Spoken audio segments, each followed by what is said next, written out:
Secretary Granholm, today in the state of Missouri, the average price of gasoline today, as of this morning, is $4.10.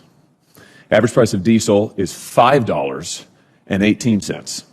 And I'm sure you've seen the reporting this morning that now AAA is projecting that gas prices will hit a national average of $6 a gallon by the month of August.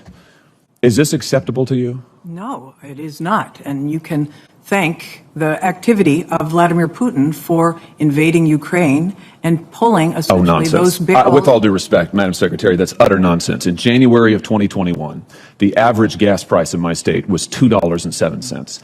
8 months later, long before Vladimir Putin invaded Ukraine, that price was up over 30%, and it has been going up consistently since. What are you doing to reverse this administration's policies that are drawing down our own supply of energy in this country, that are throttling oil and gas production in the United States of America? What are you doing about it? With respect, sir, it is not administration policies that have affected supply and demand. How can you say that when the price of gas was up over 30% from January to... you answer my questions, and it's my time, Madam Secretary, so why don't you answer my question? From January to August, the price of gasoline was up over 30%. In my state alone, it has been a continuous upward tick since then. And here's what your president did when he first came to office. He immediately re-entered the Paris Climate Accord. He canceled the Keystone Pipeline. He halted leasing programs in ANWR. He issued a 60-day halt on all new oil and gas leases and drilling permits on federal lands and waters. That's nationwide. That accounts, by the way, for 25% of U.S. oil production. He directed federal agencies to eliminate all supports for fossil fuels. He imposed new regulations on oil and gas and methane emissions. Those were all just in the first few days. Are you telling me that's had no effect on our energy supply? 94% of the oil and gas executives that were surveyed by the Dallas Fed said that administration policies had nothing to do with the increase in the price of oil. I'm not interested in opinions of these people. I'm interested in the facts. Are you telling me that these policies had no effect? Is that your...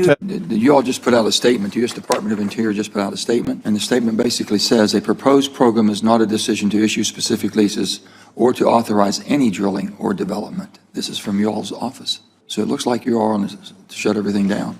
Did you know you all put this out? I am sorry. I am sitting in this hearing and not... My God, somebody, this shuts it down.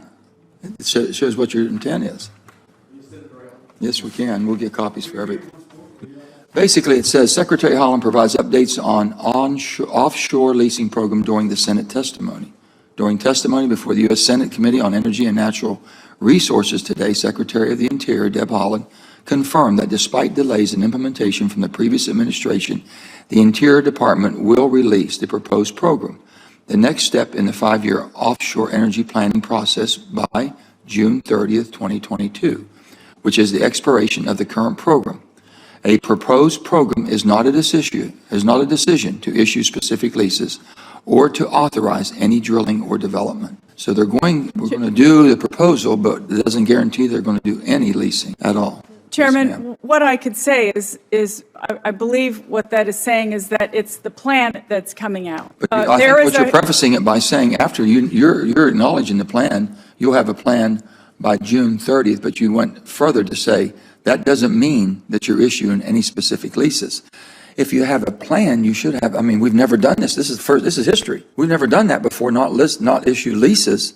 If you put a plan out, the plan has always been a long-term 5-year plan to lease.